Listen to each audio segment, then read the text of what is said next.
Hello again, my little conscripts, and welcome to another Mordian Glory video. In today's episode, we shall be doing a tournament after action report. That's right, it's time for some dispatches from the front lines. And oh boy, do I have a spicy meatball for your viewing pleasure today. Because I went to a super major GT with over 300 players. It was a very competitive Shark Tank event. And I took the new Guard Recon detachment, and I know even more, and I took pure Infantry Guard. Classic pure Infantry Guard.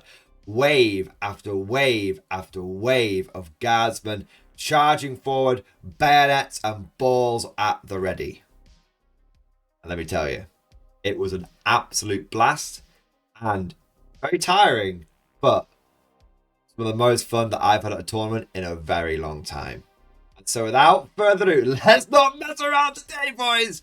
Let's fix bayonets, drive the men, and charge right into this thing. And so without further ado, let's not mess around today. Let's fix bayonets, drive the men, charge right into this thing.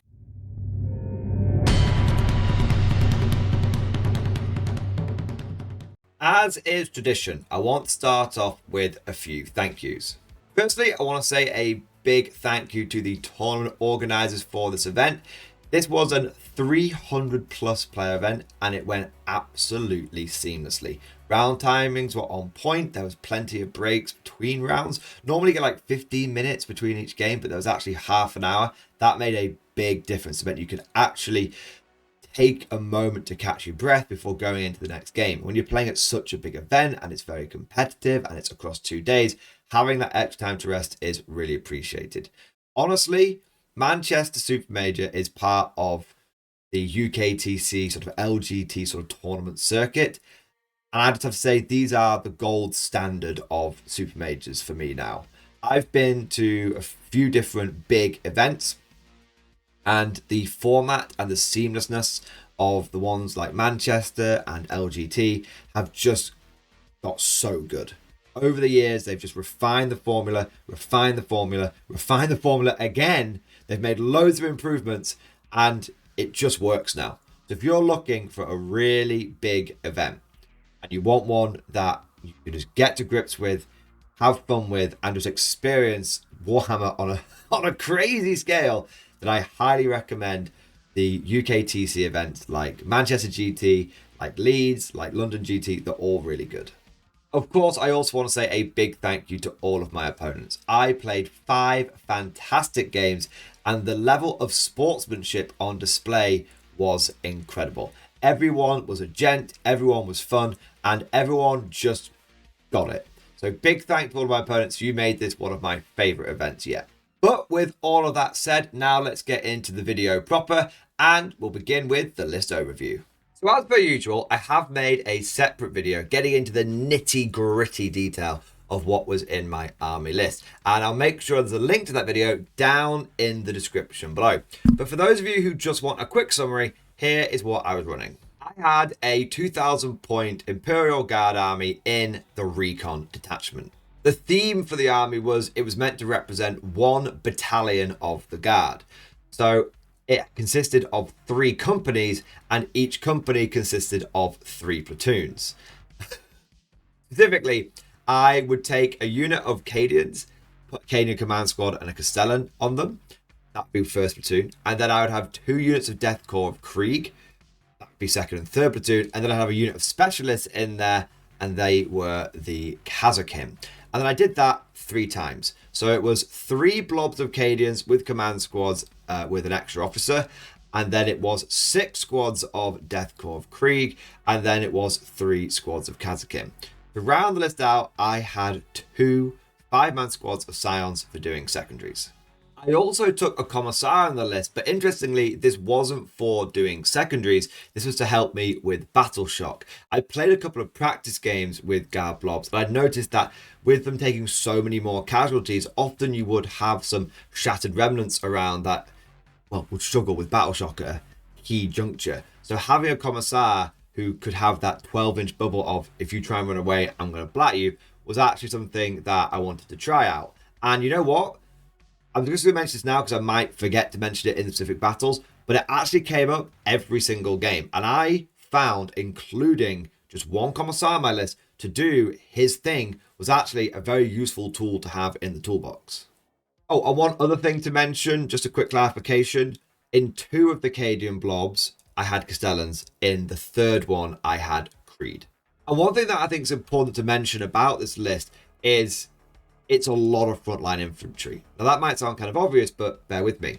When I built pure infantry lists in the past, and this is going back over many editions, I've always found that I ended up with about 150 to 180 frontline infantry, and then the remaining sort of 60 to 80 would be support infantry, things like heavy weapon teams, smaller, more fragile units, especially back in old editions when command squads didn't join units and stuff like that.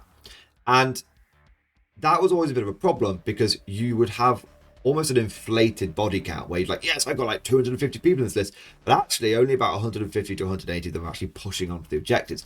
And once those push bodies have gone, once those frontline bodies have gone, you actually found that you were struggling with primary game and stuff like that. But with this list, we have got everyone but that one commissar and those 2 scions, so 228 bodies are all dedicated to the front line. This is partially because of how many blob squads I'm running, but also thanks to the fact that command squads can now join these big blobs. And it just means that they are part of the frontline infantry now. They're not hanging at the back, they're pushing forward. So this was the first time, I would say in a long time, where I actually had a list that felt like it was all tooth and no tail. However, I will say this now, instead of saying it later in case I forget. I do think that if you were going to replicate this list and run it yourself, I would take out a blob or 2 of Kriegers and I would put in indirect fire instead. My list definitely suffered because of a lack of indirect fire. And even something as simple as having 3 Catachan heavy weapon squads with mortars, having 9 mortars, could have made a massive difference in, I would say, every single game that I played. So sometimes going all frontline infantry is not the way. And sometimes you need some of that support infantry.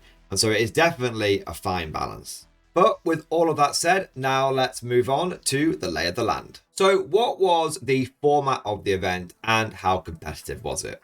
Well, this was a UKTC event, so it actually follows a very well established standard formula. Every single round is 3 hours long. There's half an hour between each round, unless it's lunch, in which case there is 1 hour. Each mission is 2,000 points. Every single mission has a terrain pack, and that is given to the players at the beginning of the tournament. You get a little booklet, and in the booklet it shows all of the details of where the terrain should go on each mission, full measurements and everything. So there's no player place terrain or anything like that. It's all preset for each game, and each mission is also set as well. It's also important to note that this is actually a standard formula across all UKTC tournaments. So mission 1 at Manchester GT is going to be the same as mission 1 at the London Grand Tournament. It's going to be the same at the Coventry Grand Tournament, and so on and so forth. So this means that if you go to a few of these UKTC tournaments, you can get very familiar with how they do things, and that can give you a big advantage. Of course, there's also the downside that, it's the same thing each time, so things could get a little bit samey. But in my experience, I have found that not to be the case. And the reason is because these events are so massive. I mean, this one was 300 players, but I'm pretty certain London Grand Tournament can get close to 600, 700, 800 players. It's absolutely massive.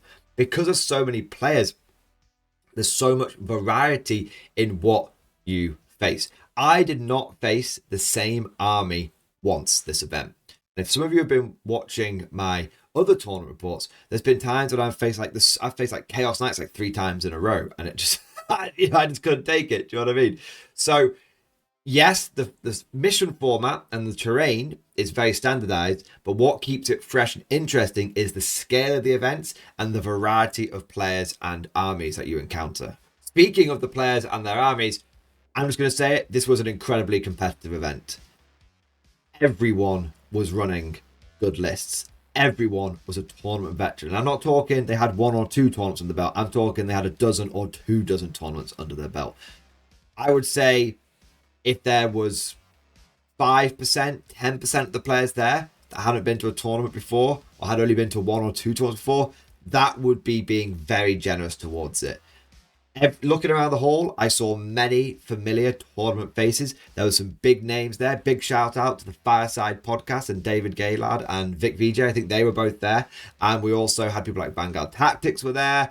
Just lots of big names in the UK scene. And we also had people travelling over from Manchester GT as well. I didn't get a chance to speak to him, and I'm pretty certain Scary was there, like the Dark Elder player, like literally the Dark Elder player in the world. A lot of respect for him, love his channel. So there was lots of content creators there. There was lots of big competitive names there. Shout out to Josh Roberts, the head of the GW balance team. He was there as well, and he was doing very well. He was trying out things, I'm sure, to help him with the balance of the game and all that good stuff. It was a very competitive game. Lots of experienced players, lots of big names. It was a quintessential Shark Tank, make no mistake. And so with that in mind, let's get to the real reason why you guys are all here. Let's get into the games.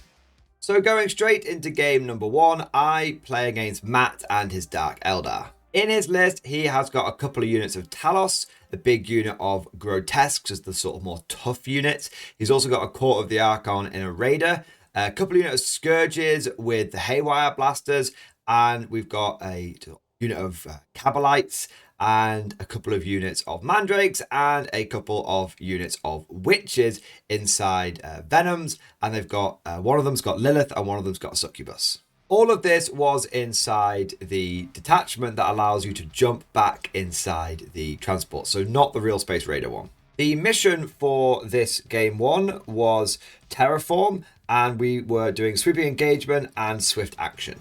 I went for tactical objectives in this mission, and my opponent actually picked fixed objectives and went for Call the Horde and Assassination. And let me just take a moment to say that I was surprised that my opponent took fixed objectives.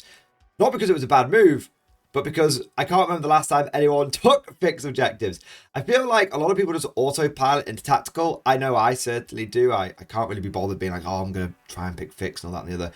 I just go tactical objectives. But it was actually a really smart play by my opponent. It probably shouldn't have done, but it definitely caught me off guard.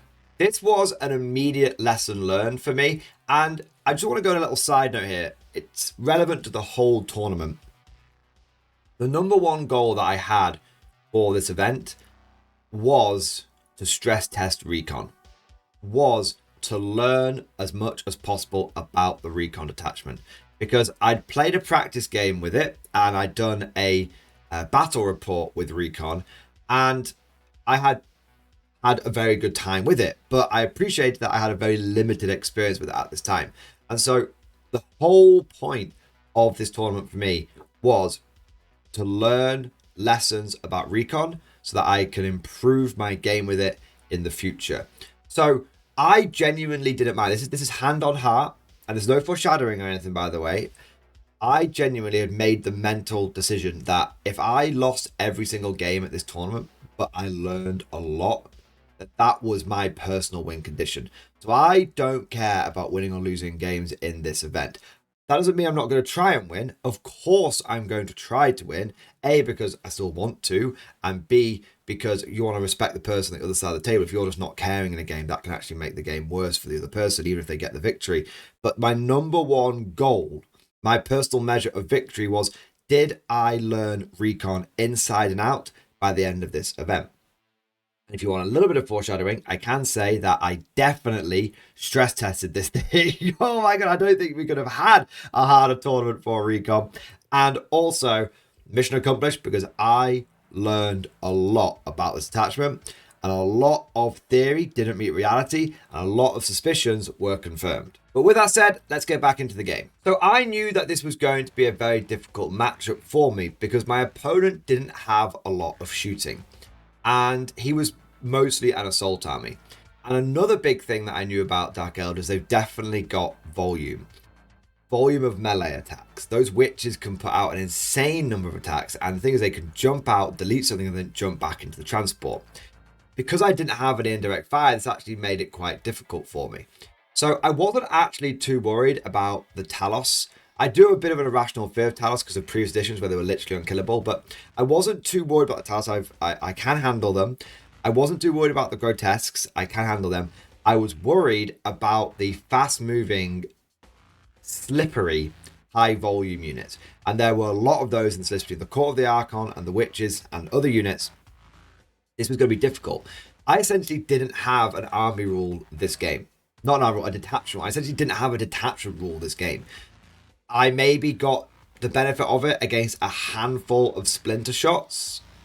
It might have saved me half a dozen guardsmen. But I was playing without a detachment rule because you don't get the benefit of cover when you're in melee. Now, a lot of people are going to say, well, that's why Recon's trash. The thing is, as you'll see throughout this event, Recon has tools for dealing with assault armies that are actually phenomenally powerful. Now, this picture that you see here is actually taken at the end of my round 2. So I'll go through deployment and then tell you what I did in round 1. So in an effort to counter my lack of indirect fire, I put a unit of Kriegers, a unit of Cadians, and a unit of Kazakin and the 2 Scion squads into reserve. I then deployed a unit of Kriegers here. There was a unit of Kriegers here, a unit of Kriegers and Creed's blob here. Kriegers, Kazakin, and Kazakin. And then we had the Castellan command blob back here. As the Dark Elder, you can see we've got some Racks. That was it. A unit of Racks and a unit of Mandrakes. And then we had Talos, Witches and Venoms. We've got the Grotesques here. And we've got some more Talos. And then we've also got the Court of the Archon and some Scourges back here. And then behind this ruin are a unit of Mandrakes and I think also a unit of Cabalites. My turn 1, I draw Cleanse for my secondary objective. And I also draw No Prisoners. No Prisoners is not a good one for the first round because I don't have a huge amount of long-range fire. Again, if I had mortars, it would have been fine, but I didn't. And I made a bit of a mistake here. So what I ended up doing is I moved out onto this objective and I cleansed it here. And I moved my Kazakin up to this objective and I cleansed it here. With the benefit of hindsight, I should not have cleansed. I should have terraformed. Because my opponent would have had to... My opponent probably couldn't have stopped me terraforming. If he had tried to stop me from terraforming, he would have had to come out here and expose himself quite a lot. And likewise, he would have to come out here and expose himself quite a lot. So I ended up getting max cleanse, but I gave up double terraform. And if I was to also learn a lesson here, I was very, very conscious about... I was too conscious about taking casualties early on because when I played with the Tyranids, I kept getting tabled because I was very flippant about my casualties. And so I ended up playing it quite cagey. If I was to do this again, what I would actually do is I would have a unit of Kriegers here. I'd have 2 units of Kriegers back here because what happened is my move was basically the unit of Kriegers that was here moved up to here. The unit of Kriegers that was here moved and ran over to here. So what I should have done is recognize my opponent's shooting was absolutely dog shit and then had 2 units of Kriegers here, pushed the first blob of Kriegers up and made a big line like that, and then pushed the second blob of Kriegers up and made a line back here 4 inches behind. That would have been very achievable. And that way, I would have been able to cleanse the objective and also have terraform. And you might say, yeah, but Mordian, you didn't know you were going to get cleansed. True, but I could have guaranteed terraform because I could have had a unit of Kriegers screening and then a unit of Kriegers behind. The first unit dies, that doesn't matter. Second unit survives because my opponent hasn't got the shooting to stop it. And I'm able to then get terraform off. And likewise over here, my opponent I could have done the same thing here. Just another unit of Kriegers at the front of the objective, unit of Kriegers behind the objective. Lost 20 Kriegers here, lost 20 Kriegers here. Accepted I was going to lose 40 Kriegers turn 1, but then accept that I would have terraformed 1, 2, 3 objectives. That's really good for the long term because my opponent's going to really struggle to stop me from terraforming here because I can just go duty and honor and move the Kazakin up here. Maybe have a little screen in front of it so I can get more Kazakin even though I'll be up against within an inch of the wall. I should have been able to terraform 3 objectives. And what happened is I went for the cleanse, which gave me short-term points, but really missed that terraforming opportunity. So lesson learned there. If I was to do this game again, I would happily sacrifice all of those Kriegers to get the terraform off. So this is the situation at the end of my turn 2. So we've had my opponent's turn 1, and we've had my turn 2 here. So you can see that I've pushed out with 2 units of Kriegers here, and I've also brought in a 3rd unit of Kriegers down here. This is the ones from reserve. Now you can see these Kriegers have had to come in down here. They're not doing pseudo indirect fire, are they? This is when I learned very quickly. Again, lesson learned. You can't use big blobs as a alternative to indirect fire. Even though they're bringing a lot of firepower, they don't have the footprint. I was able to squeeze 5 Scions in, no problem. But I wasn't able to get my Kriegers in here. If I was to do this again and I was like, okay, I'm going to use Deep Strike as pseudo indirect fire and Recon, I would have gone for Aquilans. I would have traded a Krieg blob out for 1 unit of Aquilans. And just because all you're trying to do is get frontline bodies onto the board whilst also being able to do a little bit of shooting. But honestly, again, just swap these Kriegers out for 3 squads of mortars probably would have been better. So, as it was, I decided I'm going to try and push out. I'm bringing in reinforcements, so you can see I've got guys on here. I'm pushing up with more blobs. My opponent doesn't have anything that can deep strike down. He's brought his plane in over here with rapid ingress in my turn.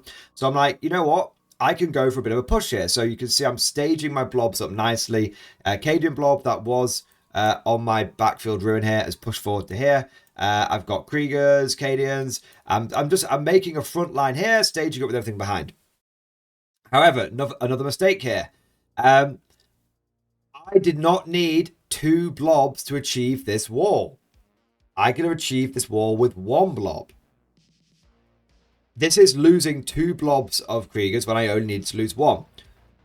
This was me kind of being lazy with the movement trays. I don't think that you should stay in your movement trays any longer than possible. There's this worry that you're going to run out of time. But look, I'm at the end of my turn 2, and I've still got 50 minutes left on the clock. That gives me... That means I've been 40 minutes. Not even that, because I think we had like 1 hour, 23 minutes on the clock. So I'm spending about 15 minutes per turn on average. That means I'm fine for time, absolutely fine for time. And I didn't clock out in almost any of my games. There was one thing, but we'll get to that at the end of the event, at the end of the video. So these should really be called deployment trays. They should be deployment trays. You use these to deploy quickly, but the moment that you start moving, you come out the trays. I think that's how I'm going to be using movement trays going forward, because I was being, these guys here just basically sat mostly in the movement trays, just blocking this bit off here. They should have just been across the front here. Yeah. So movement trays definitely cause, and why have I got 2 units of Kazakin that are just right next to each other there? What, because I wanted to kill some Talos? Should have had 1 unit strung out, the other unit behind. That way I would have only lost 1 unit of Kazakin. So, I'm doing well on pushing forward, taking ground. You can see I've got my lines well established. But the mistake I'm making here is, and I'm being very critical of myself, and the reason I'm being critical is because you learn from your mistakes. And so I'm sharing this with you, so you guys can hopefully learn from it. What the big mistake I'm making here is taking more casualties than needed. So I've kind of undone my hard work. So that I had, okay, I'm going to play at KG turn 1 so I don't lose as many guys. Turn 2, I'm now being wasteful. I might as well have just been super duper aggressive from the beginning of the game, because I'm losing as many casualties as if I had been. And here you can see the results of that inefficient movement and inefficient screening. Look how much clearer the board is now. Both those blobs of guardsmen dead. Do you know what killed? 40 guardsmen? 10 witches. I mean, Not even, they didn't even need to roll every dice. I think Lilith took out the majority of a 20-man blob single-handedly. Yeah, 5 witches picked up 20 Kriegers with about half of their attacks. It was wild, man. It was absolutely wild. So basically, I lost all the guys here, and the core of the Archon came boiling out here. Killed both units of Kazakin there. Again, I should have only lost 1 unit of Kazakin, but there's goddamn movement trace. My turn 3. I move the Kriegers up to here, tow onto the objective. I originally did that because I wanted to get line of sight on the Venom, but then I realized that I needed to kill the Talos because I wasn't going to have enough to kill the Venom and the witches inside. I basically kill the Talos. This Talos doesn't really do anything. You'll see it just disappears to some incidental firepower. I think it's like a melter mine at the start of one of my opponent's phases. Just kill it. And I'm pushing forward where I can elsewhere. But so far, basically, I've killed the Talos, and I fire everything from a Cadian blob into the Court of the Archon. I kill about half of them, but they're just really tough. Mass 1 to wound against las guns makes it really tricky. I'm pretty certain that I kill the plane as well at some point. I'm pretty certain I kill the plane as well, because I get bring it down. But yeah, basically, this picture shows that I've taken some big casualties. I've had to bring my reinforcements in. Look down here. That's where the Cajun blob had to come in. The other one. I know, just because the Court of the Archon's screening me out up here. Up here, yeah. I stuck with this mass reserve pseudo deep strike thing for day 1, but I sacked it off day 2. It never really worked. Some action shots for you guys. And here we are. This is towards the end of the game now. So end of my turn 4, I've been able to push forward the Kriegers onto the objective here. And I basically just push forward with everything. I'm trying to get on as many objectives as possible.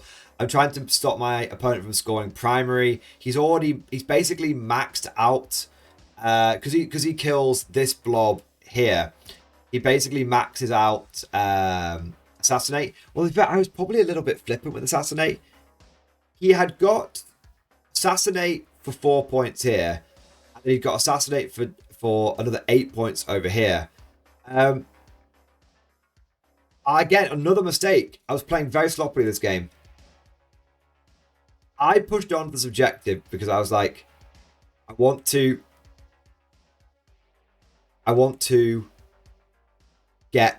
stop my opponent getting primary.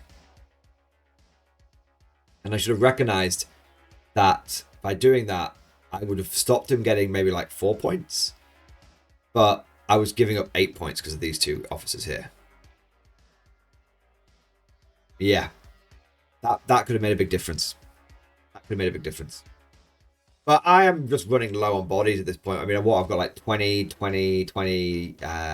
Like, I've probably got about 80 bodies left. I'm down to 33%. It's not looking good. And this is the picture of the board at the end of the game. You can see I've got a handful of Scions left here, handful of Kazakin left here. That is basically it. I think there's a Cadian blob down here as well. I don't think they died to anything. So yeah, I have about 30 bodies left at the end of the game.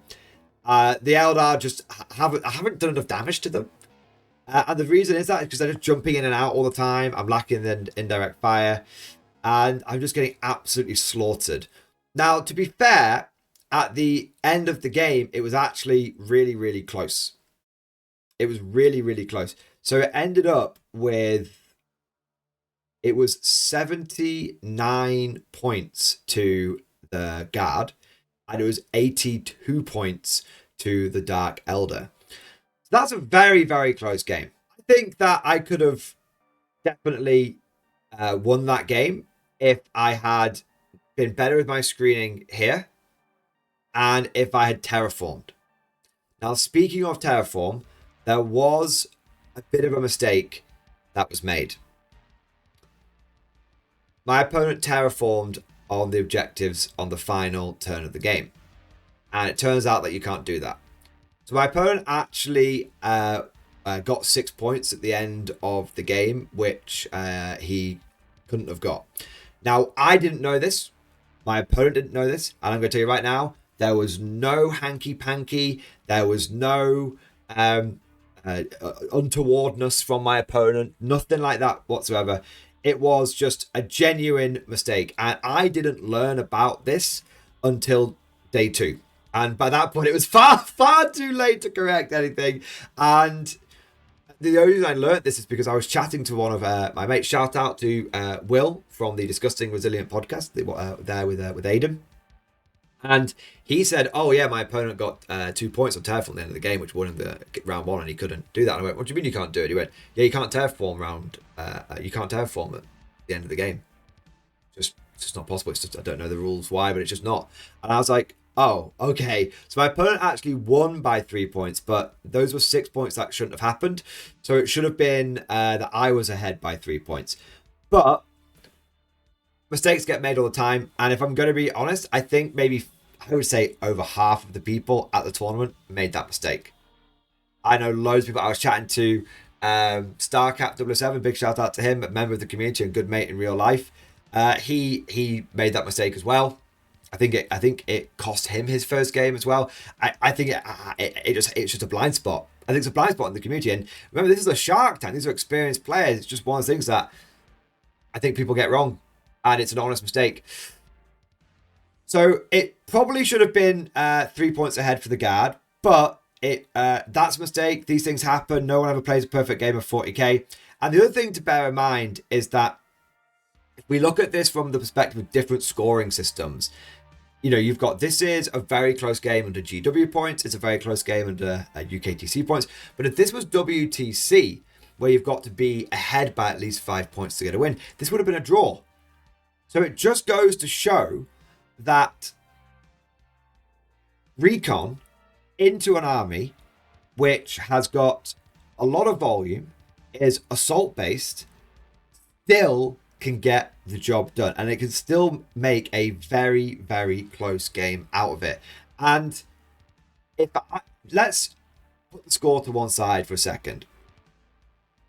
I made a ton of mistakes this game. This game exemplifies why you should always have more practice games before you go to a tournament.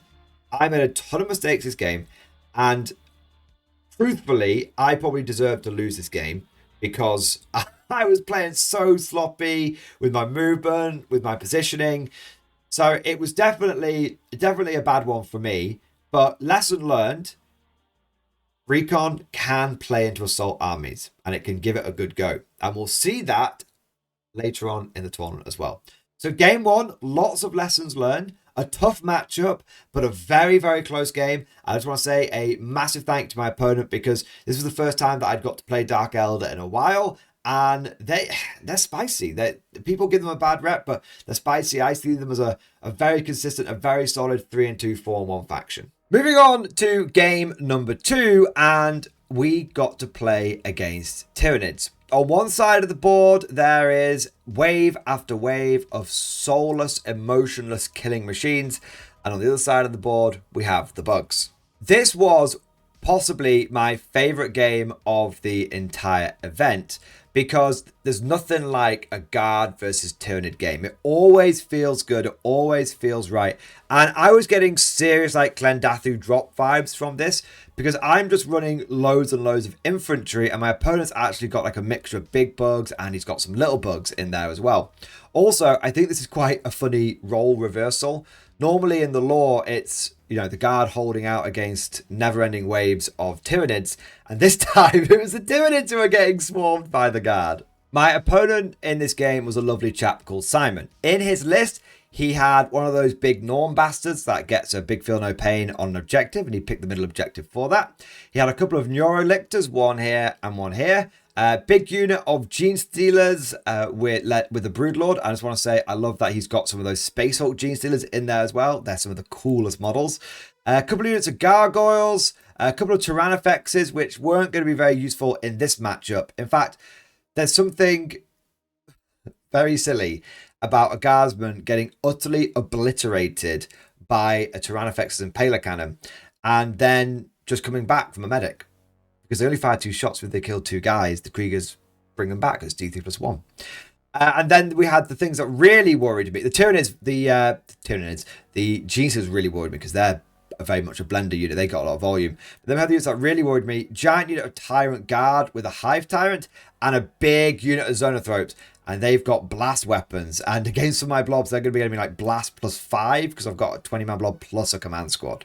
The mission parameters were Purge the Foe, Crucible of Battle, and Smoke and Mirrors. We've kind of already gone through the Tyranid deployment when I was going through the list. One thing I did miss is there was a Biovore sat on this objective back here. For the Guard deployment, I had a unit of Kazakin here, Creed Blob here, loads of Deathcore at the front, and then a Cadian Blob here, Kazakin here, and a Creed Blob here. I also had a Creed Blob back here. I nicknamed this Main Street. My plan for this game, because I've got better at Purge the Foe. I used to hate Purge, but now I'm getting much better at it. My plan for this game was to basically hold these 2 objectives and then just constantly contest this one. And hopefully, if I could get rid of some of my opponent's volume units, occasionally I could get hold more. I also had a big idea for the giant flank where I was going to bring... because, I've got my, again, 20 Kriegers, big Cadian Blob, Kazakin in reserve. And I might be able to push on to this objective down here because actually it's within 6 inches of the board edge. I went for tactical objectives and my opponent went for fixed objectives. But this time he went for Cull the Horde and he went for engage North Fronts. And I think that's because he's got his Biovore, so he can potentially get engage pretty successfully. Some of you might be thinking that he should have gone for Assassinate like in the first game. But I had learnt my lesson from that first game. And if my opponent had decided to go for Assassinate, it would have been something that I would have been ready for this time. And I would have played my blobs a little bit differently.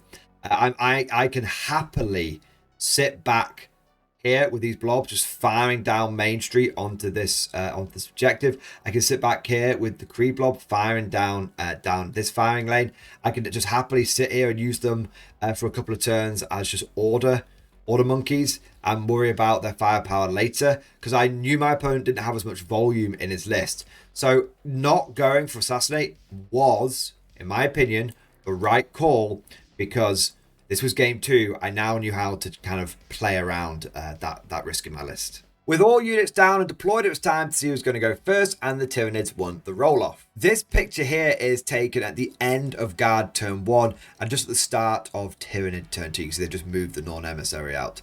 Other than that, this is basically a good representation of where the forces were at the end of Battle Round 1. For the Tyranids, what happened is they basically took the Gargoyles down here. They fired at the Kazakin. They actually did pretty well against the Kazakin and were able to kill 5 of them. And then they flew back with their reactive move behind the ruin here. Also, the G-Stealers came forward and got really close to one of my front blobs. But I was able to reactive move and also throw a Tanglefoot grenade at the Gene Stealers. Now, the way I was able to do that when I only had 1 CP was because I had Creed in the corner here, and that was within 12 inches of the unit that the Gene Stealers were were moving towards. And so what happened is I was able to use, because you read Creed's datasheet, it says once per battle round. It doesn't say your turn, it says per battle round. So I went, okay, well, once per round, I'm going to use the stratagem on this, on the screening blob to reactive move back. And then this blob is going to, and then one of the other units is going to basically Tanglefoot the Tyranid unit with the CP that I've still got. So that was how I was able to both reactive move and Tanglefoot in one go. And let me tell you, I was very, very grateful for Creed, because those G-Stealers couldn't physically make the charge. I was just over 10 inches away. They couldn't physically make the charge, and they had to just sit out there. That was big, because that's one of the 3 blender units my opponent has, one of the 3 volume units. He's got the Gene Stealers, he's got the Tyrant Guard, and he's got the Zonothropes. Now, for my turn, I just start moving up in en masse. I know that the rest of his army is relatively slow. I know that he's not going to be able to really get into combat with me now, not very quickly now that those Gene Stealers have gone. So I just move up and I blast the Gene Stealers off, just get rid of them.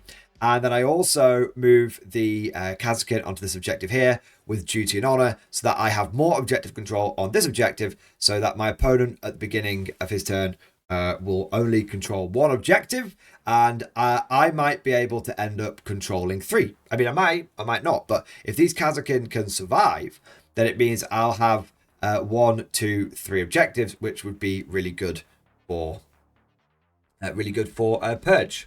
Speaking of Purge, it's important to note that I was able to kill 2 units turn 1, and my opponent didn't kill any. Now, I didn't get more, because you can't get kill more on turn 1 in Purge anymore, but I did actually get 4 Purge points turn 1, and my opponent didn't.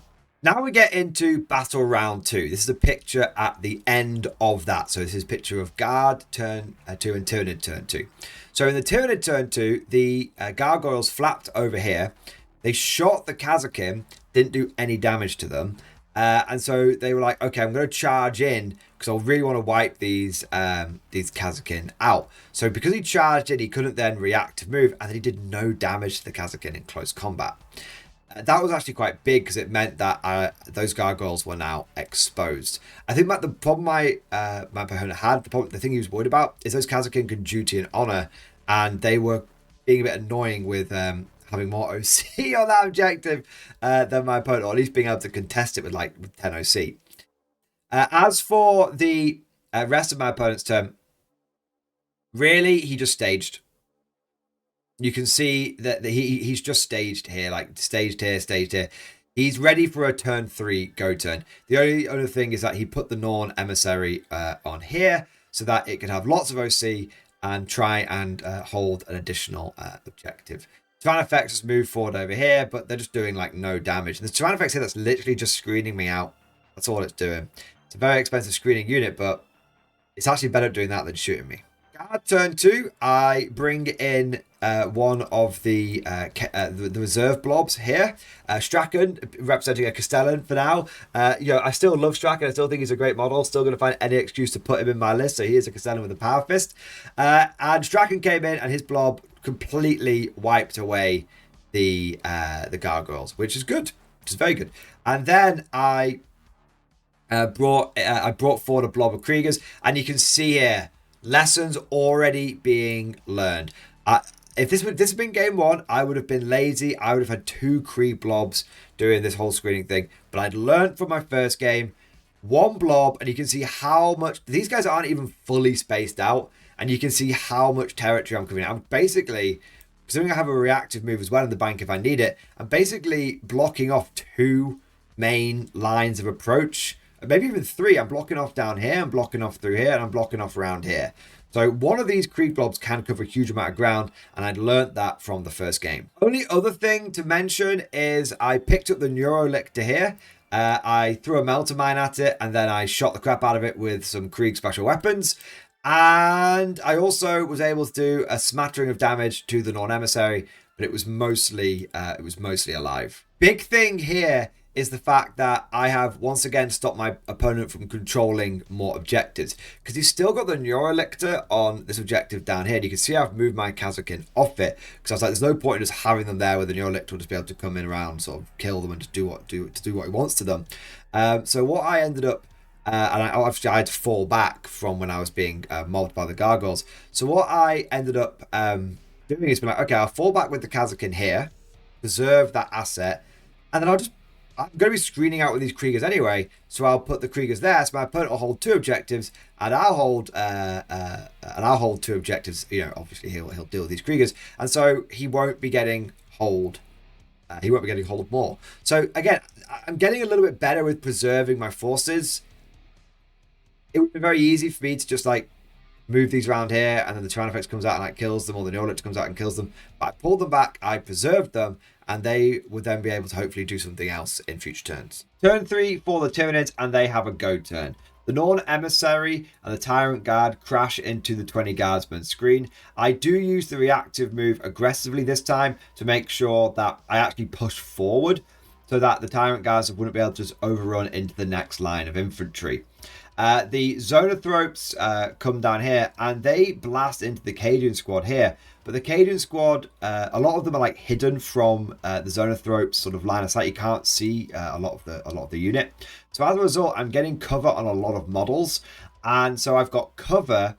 But then I'm in Recon, so I already have the benefit of cover. So that I go up to a 3-up save, and I take cover on this unit because it was 26 models with sustained hits, shooting into 10 gargoyles. So I just risked it, and I was able to kill those gargoyles. So that meant that I was on a 3-up save with the benefit of cover when the Zonothrope shot me. And that meant that I only lost, and then I had Courageous Diversion on them. So I was -1 to hit, and then I had a 6-up Feel No Pain.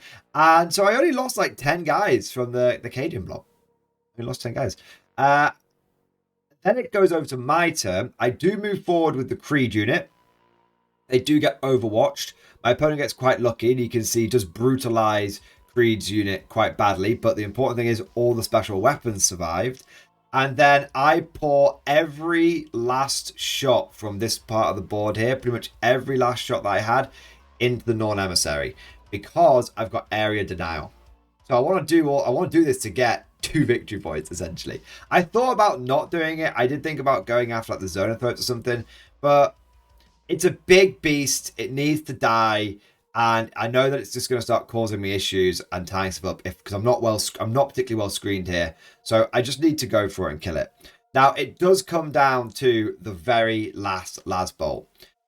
I fire melter gun after melter gun at this thing, and my opponent makes 9 out of 9 or 8 out of 9 4-up saves from the melter guns. He just kept passing them.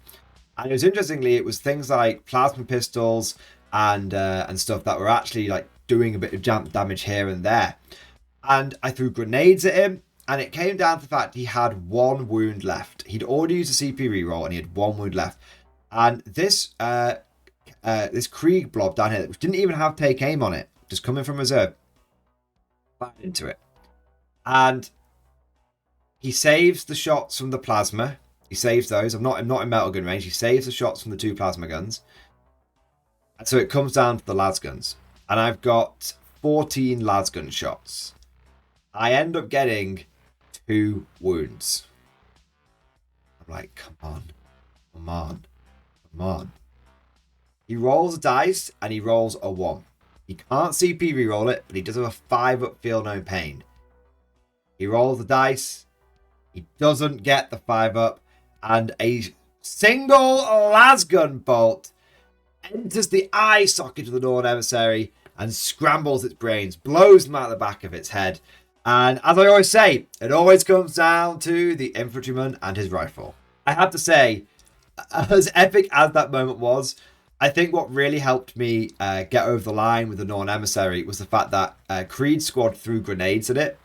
And I got 6 mortal wounds on the grenades, the mythical 6 mortal wounds. And my opponent didn't do very well on his Feel No Pains. So to be fair, I think it did balance out because he passed a load of melters but then didn't pass any Feel No Pains on like a 4-up against the mega grenade. But it was the last las bolt that, strictly speaking, did bring it down. And when my opponent was quite lucky here, he was supremely unlucky over here. I was able to throw a melter mine at the Tyrannofex that I charged in and tried to tie some people up here, and then 1 melter mine and 2 units of Kazakin managed to kill it. And I was able to get a couple of melter wounds through on this thing. I got 3 out of 4 melter gunshots. I got 3 melter wounds. My opponent blanked 1, but the other 2 just went through and just destroyed it. So yeah, melter guns did their job over here. Melter guns didn't do their job over here. Las guns had to pick up the slack. So we enter battle round 4, and the guard are looking in a pretty good position. The big problem for my opponent is he's running out of assets. He's lost the Gene Stealers. He's lost the Norn Emissary. He's lost the Gargoyles, and he's lost both of his Neurolictors. So really what he's got left is meaningful stuff in his list is these 2 blobs. He's got two Tyrannofex. He's got one. Oh, he's got Tyrannofex, but he's got one Tyrannofex. He's got one unit of Gargoyles, but they're just really not doing much in this game. My opponent's turn 4 sees him go for a massive push in the middle here, and he does clear away so much of it, so much. But Tyranids, apart from the Zonothropes, they just don't really have the volume. And as we've seen, I'm kind of resilient to those Zonothropes. Kind of resilient to them. And so what ends up happening is he pushes forward here and clears out a lot of this flank. But my original plan had been Main Street, like I said. And so I push back forward over here. And I slaughter like over half the Tyrant Guard. I think there's like 2 left and the Hive Tyrant. And one of those is on like 1 wound. And I'm still able to stop my opponent from getting a meaningful number of objectives. And what's worse is now I'm getting more objectives. I'm scoring more because I'm on 1, 2, 3 objectives. My opponent's only able to hold on to like one or 2 of them. So now I'm picking up points on. I'm matching or beating him on kill more. I'm now matching him and beating him on hold more. And really, turn 4 was the last hurrah of the Tyranids, but the writing was on the wall at that point. And this is the end of the game of this is the end of the state of turn of battle round 4, and you can see like there's guards everywhere, and there's just this like little island. It's a very powerful island, but it's this one pocket of Tyranids in this one part of the board. There's not much border control left, and so we get to turn 5. And me and my opponent just sort of are going through the motions here because we both know which way the game is going. And so we sort of semi-talk it out, but, you know, roll the important dice to make sure that we're getting the accurate score. But, I'll say, oh, I can move over here. And he's like, yeah, you can do that. And I'm saying, yeah, you'll wipe these squads out. That's not a problem. And so this is where we end up at the end of the game. The Tyranids control the central board and they have this objective. And my opponent's like, finally, I can stop you holding like more objectives. And I'm like, actually, you can't. Move, plus advance onto your home objective. Turn 5 scoring. Bang, bang, bang, hold more. And he's like, God damn it. God damn it. So the end result is a full-blown victory for the Imperial Guard. It was a pretty close game. The final score was 88-72. And my opponent did forget to do the Biovore thing so he could get engage for more points for a couple of turns. So he probably should have had like 76 points. But you do forget these things. I made mistakes in my first game. He's made mistakes in this game.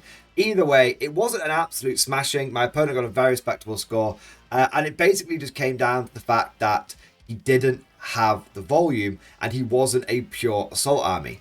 And so it shows that Recon doesn't need your opponent to be all shooting to be good. It just kind of needs your opponent to be not completely or 90% or above assault. I'd say my opponent here was a good sort of 60% assault, 40% shooting. And that was enough. That was more than enough. He could have had 70% assault, and I still probably would have been all right. You just need your opponent not to be all in on the melee, and then Recon really starts flexing its muscles and it really starts feeling like a good attachment. 2 games down, 1 loss and 1 victory. Now it's time for game number 3, and I'm not going to lie to you. This one was over before it began. I played in Dematis and his Space Wolves. And I have to say, I was like, Space Wolf? Thunderwolf spam? Wolf Jail? What year is it? This is so... I wouldn't even say 2024. This is 2023, right? Turns out that Thunderwolf spam is still really good. And turns out that Pure of Jagad still really struggles with Thunderwolf spam. This was like going back to 7th edition for me. Truthfully, it's like going back to 7th edition, back to Invisible Wolf Stars. It was over before it began, and it was not in my favour. And what I want to do is, rather than take you through the nitty-gritty blow by blow what happened each turn, we can have a quick... I'll go through the pictures after I've explained why it was such a bad matchup. But at the end. But what I want to do is actually take a little bit more time explaining the mechanics of the Wolf army, What makes it, in my opinion, really fun and really interesting. This game completely changed my mind on Thunderwolves. I thought, wow, I played Wolf Jail a lot, but this felt different. This felt cool. And I was spending a little time explaining the mechanics of it rather than sort of going through turn by turn, because the turn by turn, there's no back and forth. It was over turn 1. So essentially, the issue that I have is Space Wolf, Thunderwolf Cavalry. Each one of these blobs has a leader attached to it, which gives it the ability to make a once per game surge move. My opponent also has the ability to do a reactive move if I come within 9 inches of him. And he also is on a mission where there's 6 objectives across the middle. There's hidden supplies, and it's taken hold. So the big issue that I have here is that my opponent can move on to these middle objectives, and one Thunderwolf cavalry squad can hold 2 of them. And if I try and get too close to him, then what will happen is he can reactive move towards me for a CP, and then if I shoot him, he can surge move. And my army relies upon sort of chip, masses and masses of chip damage to get the job done. But a single blob can't deliver a one-shot blow to one of his Thunderwolf blobs. So if I go, okay, I'm going to move a unit up, and then I'm going to shoot him, then what happens is I kill maybe 1 or 2 of the Thunderwolves, and then he consolidates into my unit. And then I can't, and that's in my turn. I'm going to do no damage to him in my turn. I'm going to lose an entire blob in my turn, and then it's going to go to my opponent's turn, at which point he's free to go. And so you might say, well, Mordian, what if you, have multiple lines of guardsmen? So you might have a line of guardsmen that comes across here, and then a line of guardsmen behind, because that way he's only going to munch through 1 blob at a time, right? I mean, as we've seen, 20 guardsmen can cover this whole area, and Thunderwolves couldn't, obviously have to, they can't go through walls. There's loads of problems with that strategy. Firstly, he's also, not only has he got max Thunderwolves, he's also got 20 Wolfen. They can go through walls. He's also got multiple units of jump back intercessors, which can just jump over me. They don't care about that. Also, the way the assault rules work is that if I have a line of guardsmen blocking here, what will happen is he can charge with 1 unit of Thunderwolves, let's say here, 1 unit of Thunderwolves here. He can attack with these Thunderwolves first, kill all of the guardsmen.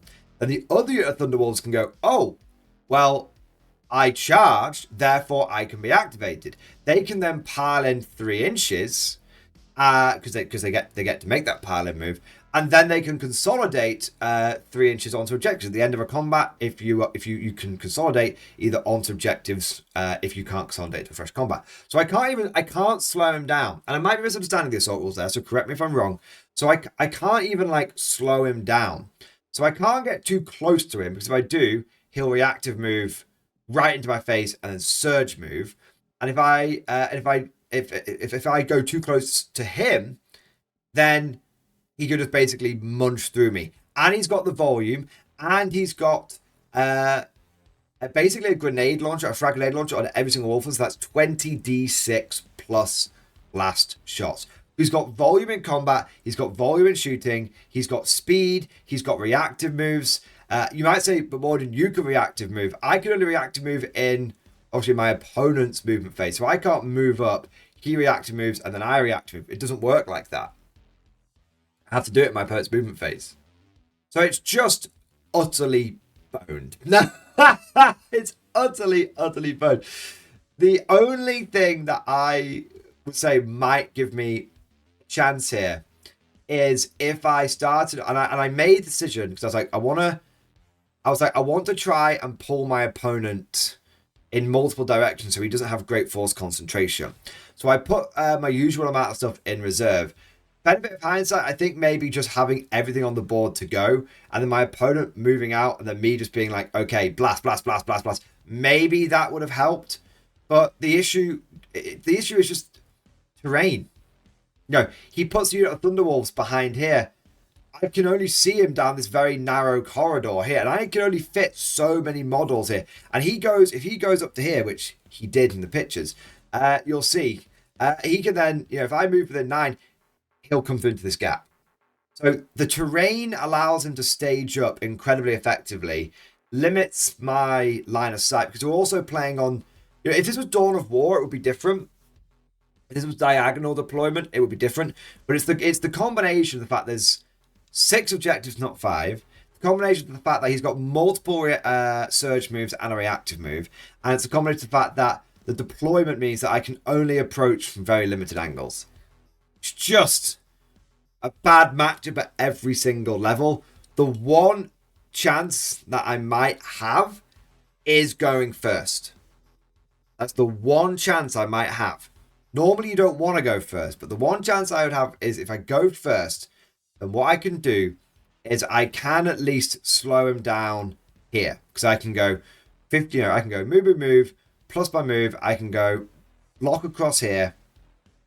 And then for his turn 1, at least the Wolfen and the Thunderwolves are going to be slowed. And then perhaps that buys me enough time to then get my own forces into position. So obviously I'm quite far back here. To get my own forces into position, which I have to be far back because he can go so fast and get to me if he wants to. So I get my own forces into position, and then turn after my opponent's to one where he smashes them, I can then jump out and I can get him. So I have one chance, which is if I go first, and then my opponent gets first turn. But we roll off, my opponent wins. And I'm like, that's it. That's GG.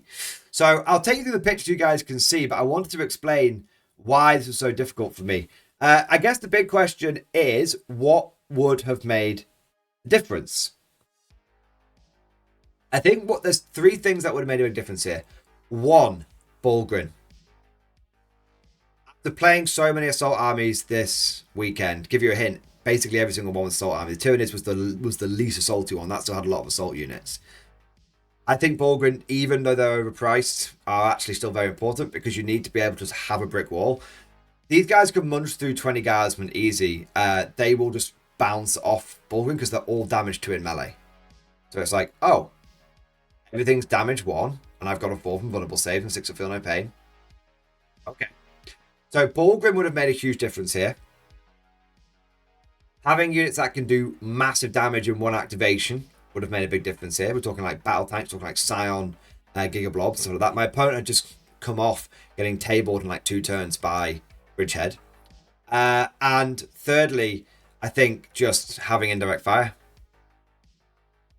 Having indirect fire so that when my opponent staged up here, I could just be like, that's very interesting. Pound, pound, pound, pound, pound. Because he's only on a 3-up save and like a 4-up save for most of this stuff. Enough mortars and enough fobs could have got the job done here. If he's in big units, I would have got a lot of blast. So let's quickly rattle through the pictures here. So you can see my opponent is in 1 giant mega death blob. I've deployed as best as I can, trying to make sure that he's not going to be able to just rip through the front line and then consolidate into the units behind and rip those to pieces. You can see what I mean. My opponent's staging up very nicely here. So, I just can't get any line of sight, any meaningful line of sight on this unit here because, of rapid, I won't be in rapid fire range. Here, I can't get within 9 inches. 9 inches extends out to about here. So he's really limiting my ability because he'll just reactive move forward. 9-inch reactive move is big. Like I obviously have that as well with Recon, but it's really big in this case. You can see how my opponent is just... this is turn 2, boys. You know what I mean? He can rapid ingress turn 1 with one of his units as well. So that's very, very difficult. So he's just dominating the middle of the board, and that's what Wolfjail does. It dominates the middle of the board long enough, the stage where by the time you've cleared through a lot of it, it's already over in terms of points. You can see that I am actually starting to do quite a lot of damage to the Wolfjail. This is where we're getting towards the end of the game. He's lost 1 unit of wolves down here. He's down to a couple of injured characters. All the Wolfen are dead. This is about turn 3. All the Wolfen are dead, and these Thunderwolves over here are kind of out of position a little bit.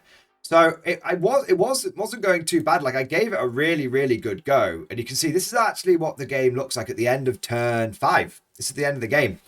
I was able to get quite a few points at the end, And the final score was actually very, very close. I think it was like 88 points to my opponent, and I got like 80 points or 70, 78 points, something like that. So it was very close.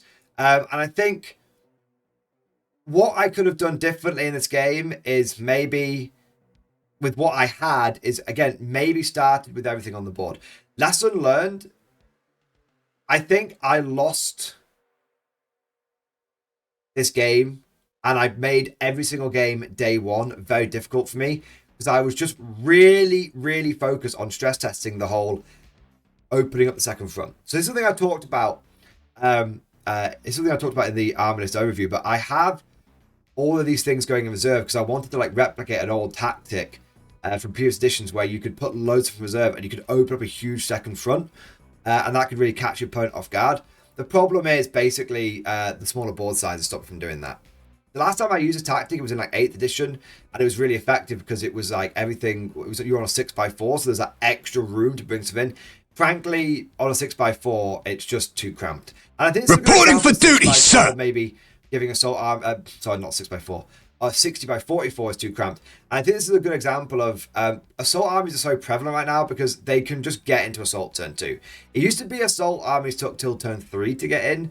Now they can just get into assault turn 2, and often they can get into assault turn 1 as well. But one thing I want to make abundantly clear is that I really enjoy this game because I haven't faced Wolfstar since Adepticon last year, which is a full year ago. And everyone's basically been saying like Wolfstar's dead, you don't see Wolf Jail anymore. And I think the truth is that Wolf Jail is still really, really, really good. I think that maybe it got a few nerfs, and like psychologically, a lot of people were like, oh, well, Wolf Jail's been nerfed, moved on. But I think if you're a Space Wolf player, classic Wolf Jail is still very effective. And I actually checked how Mattis did by the end of the event, and I think he went 3-2 by the end of it. It might have been 3-1-1 as well. So he actually did really, really well. And to do that with Space Wolves, when people say that Wolf Jail is dead, I think it shows that it's not. I think it shows that people have kind of are just sleeping on it at the moment. But at the end of the day, it's still a very effective pressure list. And lessons learned from my perspective as well. I'm actually really proud of like how close I was able to make this game. And I also think that it shows that I wasn't tabled. Look, I actually have plenty of models left by the end of this. And I don't get any points for having models left at the end. But every other time that I have faced against Wolf Jail with Pure Infantry, I have been tabled resoundingly. So little personal goal here achieved. I wasn't tabled. And I was able to actually put up a very respectable fight. And by the end of it, the Space Wolves taken huge casualties. They just had half a blob of wolves left here and Logan's blob here. Everything else was dead. All the jump back guys were dead. Everything else was dead. But it didn't matter. It did what Wolf Jail needs to do, which is keep me busy long enough whilst it scores the points. So we get to the end of day number 1, and I've managed to get 1 victory under my belt, and I have lost 2 games. So we're going into day number 2, and I'm kind of hoping I could get like 1 extra win. But I'm also very aware that it's a very, very assaulty meta. I'm looking around the hall. It seems that everyone's got assault armies. And so I'm like, if I end up losing both games today, that's fine. We just know for show that Recon is just not appropriate in this meta. That's kind of where I am at mentally going into this. But if I can get a win, that would be great. So I end up pairing into Grey Knights. And my opponent, Sean, lovely chap, has in his list a couple of Dread Knights. He's got an allied immolator with some sisters inside it. That's actually quite a good unit. And we've also got a couple of the Purgation squads. They're the ones that can shoot out of line of sight. And we've got 15 of the Purifiers. He's in the Purifier detachment. And then we've got some Strike Marines and we've got some Interceptors. Jumpy dude, pseudo-teleporting guys. And at first I'm thinking this list is actually something I can handle. It seems very shooting orientated. We've got the guys with the out of line of sight shooting, and the Dreadknights have got like Gatling cannons. The Dreadknights have got like hammers as well, so not swords, which makes a big difference. But then I realised that whilst this is a very shooty list, and so should be good for Recon, right? It's still Grey Knight, so everyone's rocking AP -2 like power weapons. And also 90% of his shooting ignores cover. Because the Gatling guns on the Dreadknights and the flamers of the Dreadknights both ignore cover. And the 15 purifiers all ignore cover. And he's got flamers on the purifiers, not on every single one of them, but a lot of flamers on those purifiers as well. So there's not even that many Stormbolters. So yeah, it's a shooting army, but it's a shooting army that does tend to ignore cover on the vast majority of its shooting. So the mission for round 4 was Burden of Trust, and it was with Search and Destroy and Prepared Positions. For deployment, my opponent put... I don't think he put anything in reserve because he's Grey Knight, so he can just do uppy downy. And he started off with his Dreadknight here. He had a Dreadknight behind the wall here. And then he had a bunch of stuff, like all of his like big 15-man squads and stuff here. Rhino with 2 5-man jumpy dude squads inside. And then we've got the Immolator. The Immolator also strips cover. The reason I said it was a good unit, it strips cover off me. So even that... So I'm just... You know what I mean? Finally faced shooting arm and it just keeps removing my cover. This was my deployment. Oh, it just feels so much better. So after the results of day 1, after thoroughly testing the idea of masses of reserves, having like 50 dudes, 56, having 60 people in reserve, more than that, 220 black man blobs, command squad, and Castellan, so that's like 46 dudes, and then 10 Kazakin and 10 Scions. 66 dudes.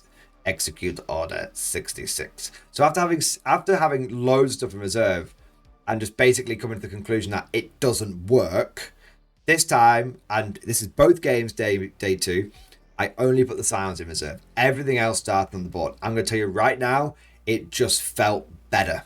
I'm so glad that I mixed it up on day 2 so I could get the compare and contrast.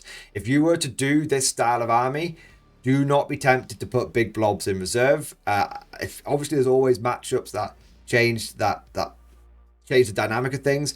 But for me, I felt an instant power boost. I felt an instant betterness to my army by just starting off with every man jack of them on the board. So I've got some close-up pictures of the deployment for your viewing pleasure. So you can see my just wave, Kazakin up front, Kriegers behind, Cadians at the back. This is how I had actually envisaged the deployment when I was building the list. And it was just the idea of putting the reserve that I sort of came up with and thought I'd try out. But it just looks better having these 3 lines of dudes, you know, Kazakin, Kriegers, and then Cadians. And it just worked good deploying the army like that. You can see the Grey Knight deployment here. You can see that knight that was hiding behind the ruins there. This is the state of the board at the end of guard turn 1, because I did get I did win the roll-off. So Skinwalker Mordian was in command at the start of day 2. My turn was very quick. I understood that my opponent wasn't quite as fast as some of the other armies that I've played, and I understood that a lot of his maneuverability and speed comes from his ability to jump up and down all over the place. And so I wanted to basically fuck him over in that regard. So what I did is I did have containment as one of my objectives. So I moved a blob out here, but I kept it right on the edge of the deployment zone. Literally just moved it like 6 inches forward. And they were able to do containment there. And then I also, I scout moved, and then I moved the Kazakin onto the objective here. And they did containment down here.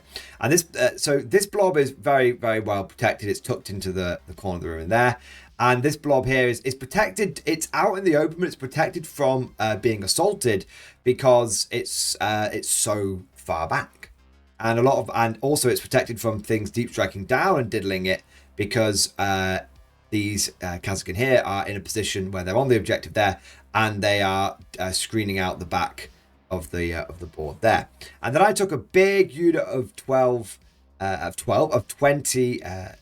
Go here, fully expecting every single one of them to die, but having them on an objective so that my opponent had to kill them. He couldn't ignore them.